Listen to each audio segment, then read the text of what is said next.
Welcome to Sports from the Couch. I gotta say, it's the stupidest thing in sports. With your host, Mike Mercado. Players cannot stand him. Coaches cannot stand him. Most importantly, the fans can't stand him. Brought to you by Mercado Airwaves. I'm gonna say it once, and hopefully I'm wrong, but it's a disaster waiting to happen. That is so bad, that is absolutely brutal.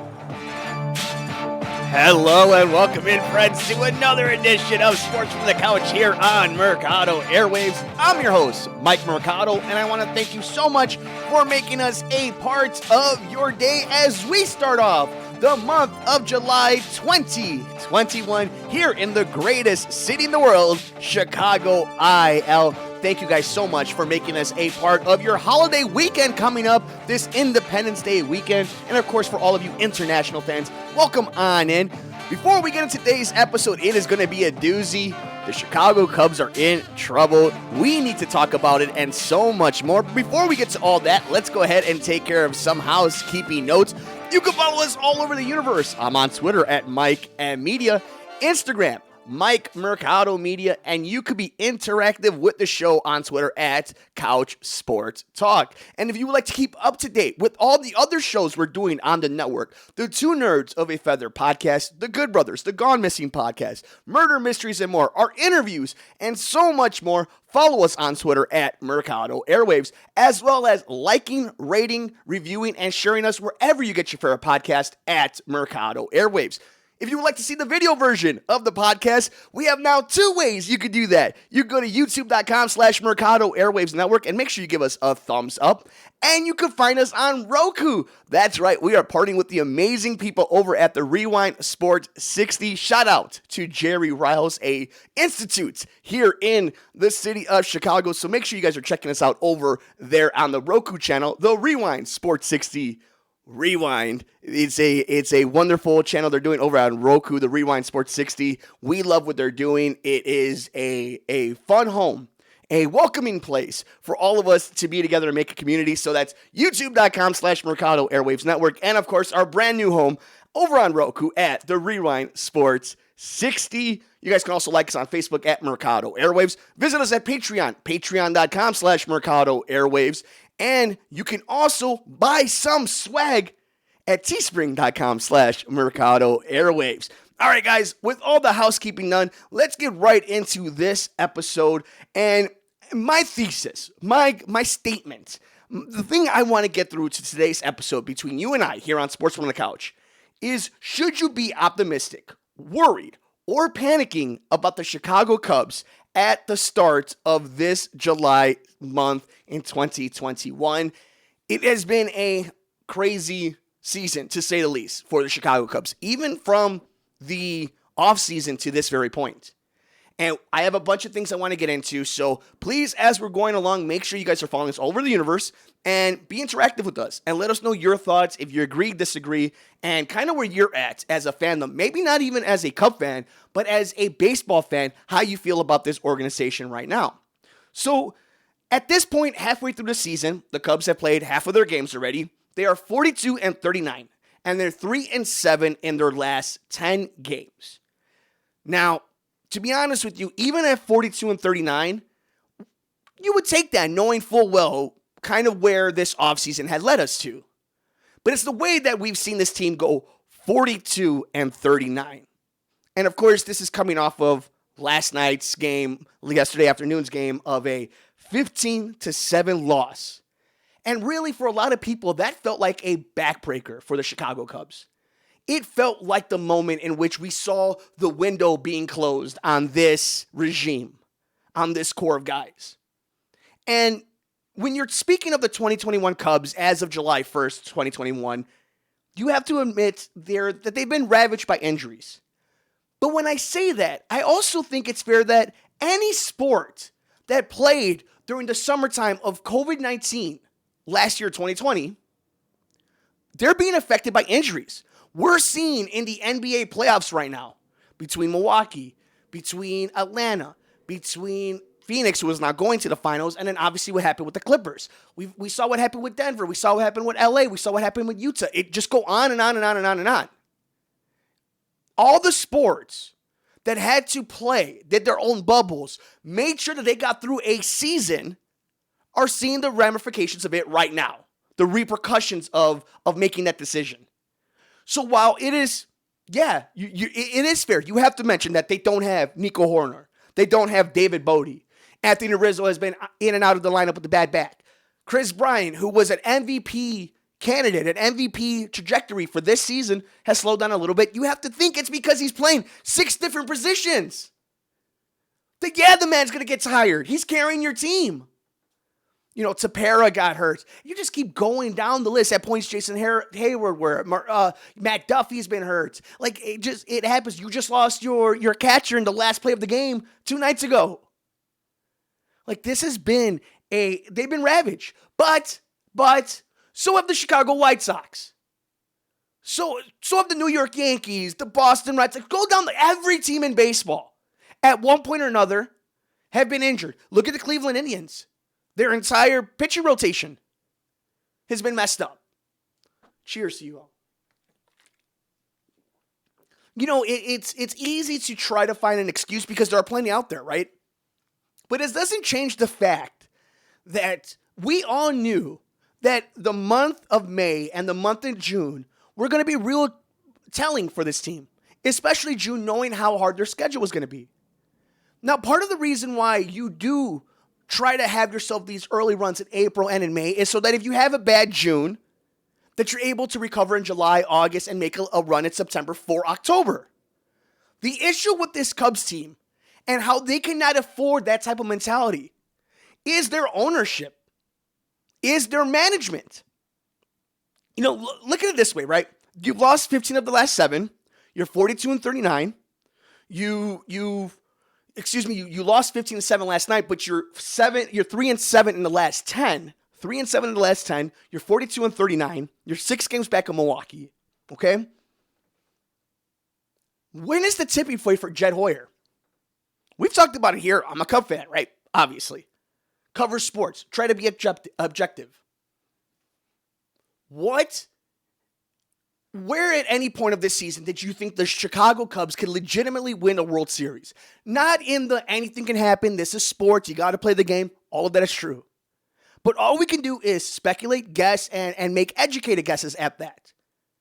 And if I was telling you to put the mortgage on the line, bet it, let it roll, are you going to bet on the Cubs the way that they've been put together right now? Absolutely not. Right? So it was surprising that this Cubs team was as good as they were playing, that they were making contact with the ball, that they just weren't living and dying off of the 3 true outcomes, right? They weren't just living off of home runs, strikeouts, and walks. They were getting timely hits, especially during the month of May. But we also saw who was producing that. Who were the guys behind that? And while at points you saw Chris Bryant carrying your team, and Javi had a few streaks here or there, you haven't seen the big guys, the superstars, the guys on their contracts, we'll get to that into a little bit, carrying your team. Wilson Contreras has been one of the toughest dudes in all of baseball. He's been a superstar for this team, but he can only do so much. Chris Bryant's played 6, 7, 8, all the positions. He can only do so much. Rizzo can't stay in the lineup. Shout out to Riz, but he can't stay in the lineup.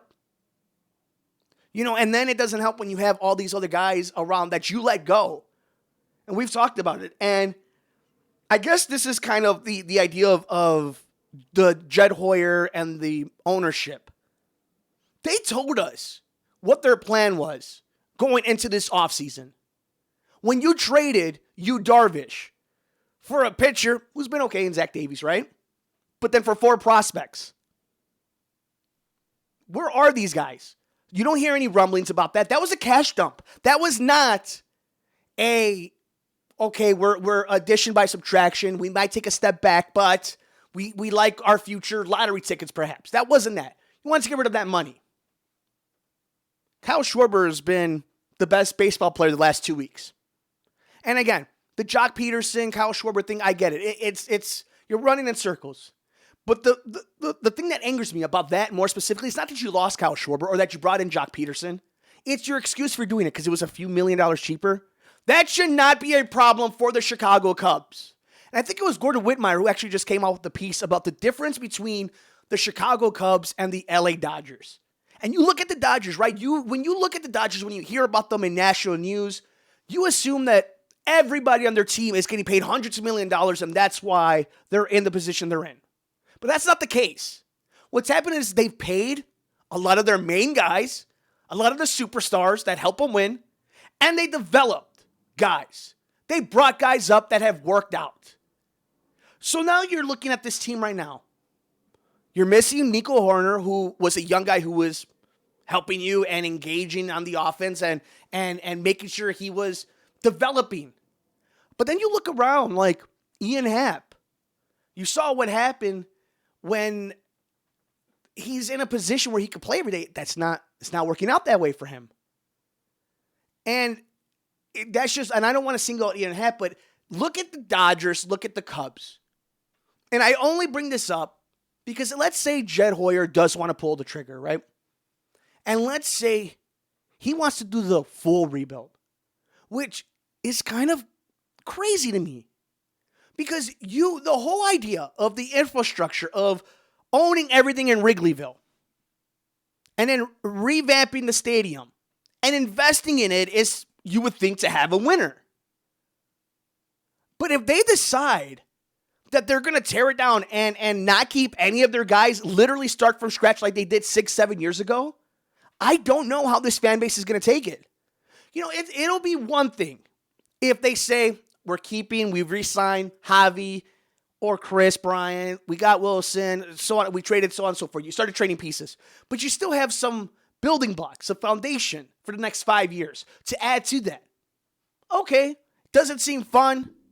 You have made mistakes, but this is you paying for them now. You won a World Series 5 years ago, but it doesn't seem that way, right?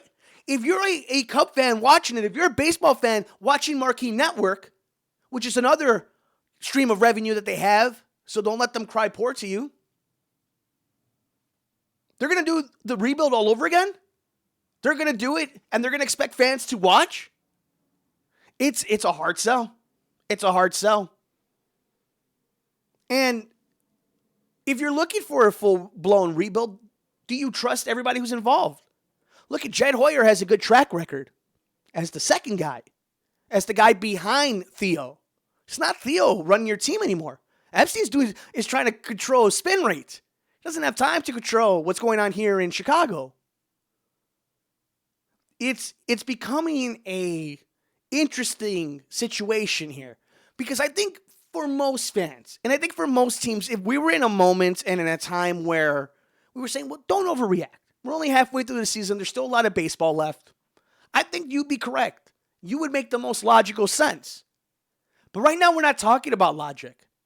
We're talking about a team that, in theory, on paper, should never be crying poor, should never be put in positions like they are right now. But here we are. And yes, you could say injuries had a lot to do with it.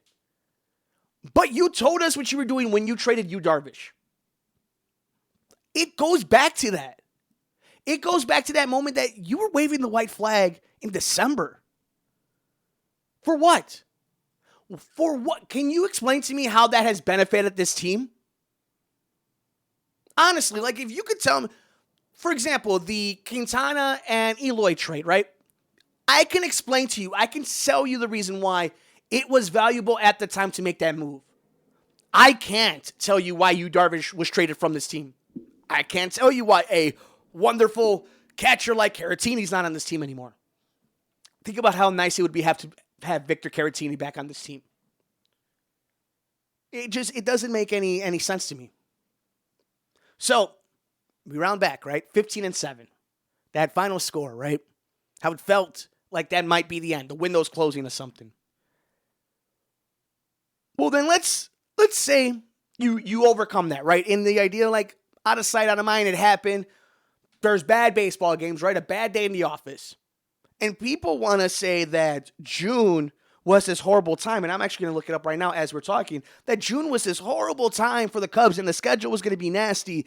And, yeah, it was a hard schedule for the Cubs. But knowing how they've been playing, we're going to find out what were the real Cubs. Were they the team in May? Or were they the team in June? Because you look at the schedule, I don't want anybody to think that it gets easier. Look, what's the difference between the Cubs and the Cincinnati Reds right now? Castellanos is batting the ball all over that damn stadium, right? What about the Phillies? Yeah, the Phillies aren't that good. You still think the Cubs are going to just steamroll them? Oh, and then you play the Cardinals. Oh, and then you got to go to Arizona. And then you got to go to St. Louis. So the schedule gets easier. Don't let anybody ever fool you about a schedule getting easier. This is in college sports. These are professional sports, and these are series more than anything. So I could see you having some optimism and saying, okay, maybe the Cubs are going to have a nice June simply because a nice July because of how bad June was, how hard the schedule was, and things will even out in July. You will have the Brewers have to play a tough schedule now. Okay. But are you confident enough to say the Cubs are a good enough team? Are you confident enough on this team, the way that they've been put together right now, the way that they are together? Just glue and rubber bands. Do you think that team is good enough to make up 6 games? Even if the schedule is easier? So, this was another thing I wanted to get into on this edition of Sports from the Couch here on Mercado Airwaves. All over the universe. Make sure you guys are following us on Twitter at Mike M Media, Instagram, Mike Mercado Media. See the video version of the podcast on youtube.com/Mercado Airwaves Network. And on Roku, you can check us out at the Rewind Sports 60. Be interactive with us on Twitter at Couch Sports Talk. And it seems like it's doom and gloom, right? But I wanted to talk about this. Let's say you do want to do the full rebuild, right? And you don't want to go the route of the half, the restocking of it. You don't want to re-sign Javi or Chris Bryant or Rizzo or any of these guys. You just want the whole thing blown up, right? That game, that 15-7 game, which is going to be legendary forever for all the wrong reasons. That team, that lineup is horrendous. And that would be 162 days of that for who knows how many years. That is the fate of the rebuild if it comes to fruition the way that it seems like it might. And the Cubs are in a tough position. I do understand it because you're in a weird negotiating table. Are you good enough to make a run? Probably not. Definitely not in my opinion, but probably not in your own opinion. But then do you hold on to Chris Bryant or Javi Baez or Wilson Contreras, so on and so on? Name your favorite Cub player. Do you hold on to them and just hope that you get a compensatory draft pick? Or do you try to make a move with another team? Or do you try to go to the negotiating table? Like, it's hard. There's a good chance the Cubs end up with nothing. You lose. You get nothing, sir. There's a good chance that might end up being the case. What I'm interested to see is, what does the front office want? Like, if they could be honest to themselves and they'll be honest to the media, do they want this team to be good? Do they want the Cubs to be competitive, kind of in it, enough where it's the goal of ownership to just be good enough? Yeah, if you win, whatever. But if you're good enough, if you keep the attention long enough, we can make money. And again, capitalistic world, I get it. That's why you own a team, is so that you could make a bunch of money for them, right? But I do think it's counterproductive. You put all this money on the marquee network and on the neighborhood and on the stadium just to do another rebuild? Just to do another rebuild. So I think finally, the last thing I kind of want to get into are the players side of all this, right? Like, how are the players handling this? Over the last few months, have you been listening to us about the Chicago Bulls? I thought with Zach LaVine going out because of COVID-19, the most important thing, not even making the playoffs, would be how do the likes of guys like Kobe White, Patrick Williams, and Lauri Markkanen, so on and so forth, how do they handle and step up when they have that type of opening? And we saw Lauri Markkanen didn't do it. He didn't take advantage of it. And right now in a contract year, you got guys who are going to ask for $200 million who can't stand the lineup, who can't strike out with runners in scoring position. There is a problem when in a contract year, you're not getting these guys on the field. And if they're demanding so much money, maybe they're giving you the answer. Maybe if you're the Cubs, you're like, look, we like Rizzo, but we're over the hill. The back, is the back problem chronic, or is this going to be something that just happens this season? He's a tall dude. He's a big man. We know back problems are a pain in the butt. KB, I mean, the dude's a superstar, but he gets worn down, and that'll happen when you're relying on so much. But that kind of comes to the terms of being a superstar. Javi Baez is the definition of a star, but can you rely on him? And these are all great players, but they've been put in this weird position. And that game yesterday, if you're listening to us today here on Sports from the Couch on July 1st, 2021, in the greatest city in the world, Chicago, IL, thank you for joining us here on the show. If you were watching last night, that 15-7 game just it opened up all the wounds. It just allowed the possibility to just really kind of see it. And maybe the window is closed. And maybe we're just prolonging the inevitable. And that we should just be ready to move on. But I guess my problem in that scenario is, why can't anybody be honest with us? If that's the case, why did you go into the season? And why are you, like we just said, prolonging what you know you're going to end up doing? And the fact that you did it with Yu Darvish, and we go back to this because this is what's going to be the catalyst of all of it. If you're going to do that, Yu Darvish, why wait this entire time? I don't get it. So I have questions. How great has this scouting been? How much does ownership want to win? How much do they want to spend? And why, for being on such an important year, are the players having a hard time being in the lineup? Is it their fault? Is it because of last year's COVID season? There's so much surrounding these Cubs. And that 15-7 loss. And during it, when you're watching Jake Arrieta, you knew. Like, I hate being that guy. I hate being so cynical. But listening to that game, watching that game, you knew, you felt it. That something bad was going to happen. And it was Jake Arrieta just not being able to get guys out. Not being able to just get contact. When you have that many runs, you let people make outs. You don't make it easy for them. And it becomes frustrating because why did you bring in Jake Arrieta? Why did you bring in Jake Arrieta? Again, say whichever will about Jake's personal opinions. The guy balled out for what, 3 years? One of the greatest pitchers we've ever seen. One of the greatest runs of a pitcher we've ever seen. But nobody's been able to explain to me the move of bringing in a Jake Arrieta. To see if you catch magic in a bottle, you had that magic in a bottle. You had that lightning in a bottle. It was called Yu Darvish. Your whole lineup would have been a little bit different. Would have been a little bit better. Things would be able to stretch out a little bit more. You still would have had your backup catcher instead of on your fifth one now. A lot of this, I go back to this. I think these questions were answered a long time ago.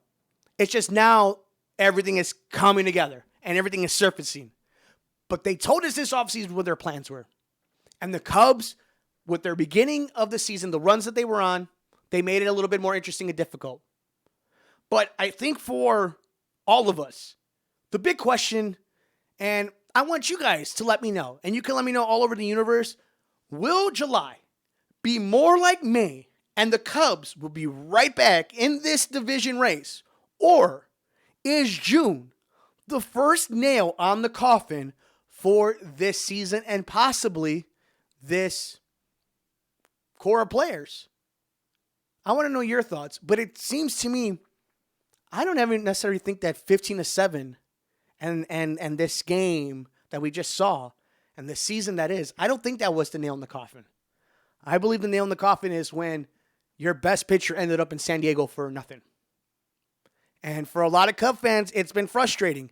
And I'm fascinated to know how many of you are going to be willing to stick around and buy their tickets, go to their stadium, go to some of these restaurants and hotels, and subscribe to their network if they are not only rebuilding, but are going to be bad for a very long time with no stars to get you to watch these games.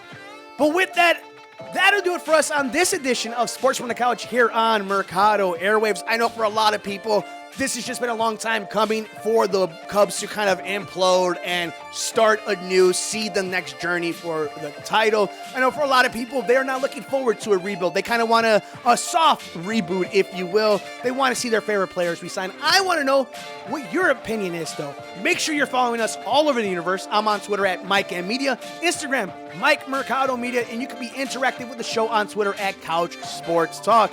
See the video version of the podcast on youtube.com/Mercado Airwaves Network and on Roku at the Rewind Sports 60 channel. We're on Facebook, facebook.com/Mercado Airwaves. Make sure you like, rate, review, and share us wherever you get your favorite podcast at Mercado Airwaves. Support us at patreon.com/Mercado Airwaves and check out our swag at teespring.com/Mercado Airwaves. We will keep it right here, and we will make sure we are paying attention to the Chicago Cubs as the month of July kicks off. Will they be buyers? Will they be sellers? Can they get back in the NL Central against those Brewers? We know the Brewers aren't going away. We know Cincinnati ain't going away. And we know St. Louis eventually is going to make a little run. Can the Cubs hang on, get right, make a move, and make this season worth it? Or is this the end of something that seemed it's going to be a lot bigger and better than it was, that still ended up with the World Series? I want to know all that. But until then, enjoy all the games. Take care of yourself. Take care of each other. Happy Bobby Bonilla Day. Enjoy the 4th of July. We will see you next time here on Sports from the Couch on the Mercado Airwaves Network. I'm Mike Mercado.